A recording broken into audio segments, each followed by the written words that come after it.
Chinese writing on the art of lovemaking date back to approximately 2698 BC in the reign of Yuan Di, or the Yellow Emperor. Yuan Di is given credit for writing 2 books, one on Chinese internal medicine and the other on Taoist lovemaking techniques. Yuan Di's second book is called Su Nun Qing. It is the oldest book on sex and the first to show the balance of male and female, yang and yin. He showed that men and women are not enemies, and they should have harmony with themselves and the universe, and that neither is superior to the other. Yang stands for male, heaven, sun, positive. Yin stands for female, earth, moon, negative. Yang forces are more easily aroused, more active, quicker and stronger than yin. Yin forces are slower to be aroused, more calm in movement, and slower to be satisfied. Ultimately, yin is stronger than yang. Ladies and gentlemen, Grandmaster Chao Chang Hong. When I was a young man in China, my grandfather gave a portion of his land to the Taoist priest.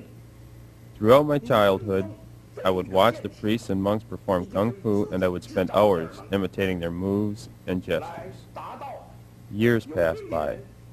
I visited the temple many times and noticed that one door was always locked.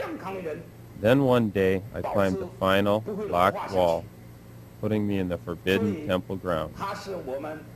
I was approached by a high priest who asked me my intentions.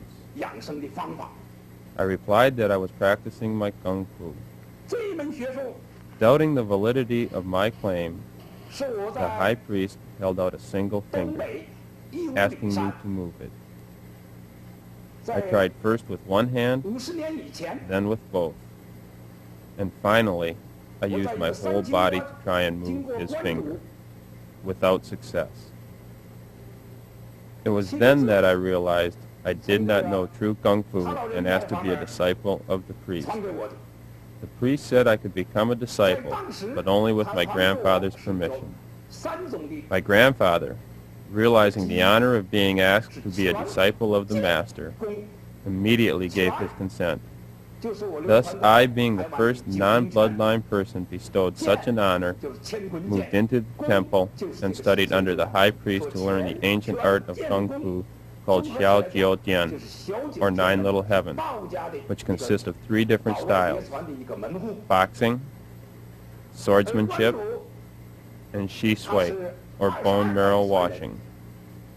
I studied for years and years until the Great War, when we fled to Taiwan, leaving behind our beloved temple. After a few years in Taiwan, I realized that this style of kung fu should belong to everyone, so all can stay healthy and free of disease. I set up my own temple where a few chosen disciples could learn this ancient art of kung fu. One of these disciples was Master Carl Gao, who was a friend of James McNeill. Knowing Jim's ability and desire, Master Gao approached me and asked that Jim become an honored disciple of mine. After many visits and careful study, I agreed. Jim is a trained master of the ancient art of kung fu and is the only American student of mine that can demonstrate his sexual strength by lifting over 150 pounds with his genitals.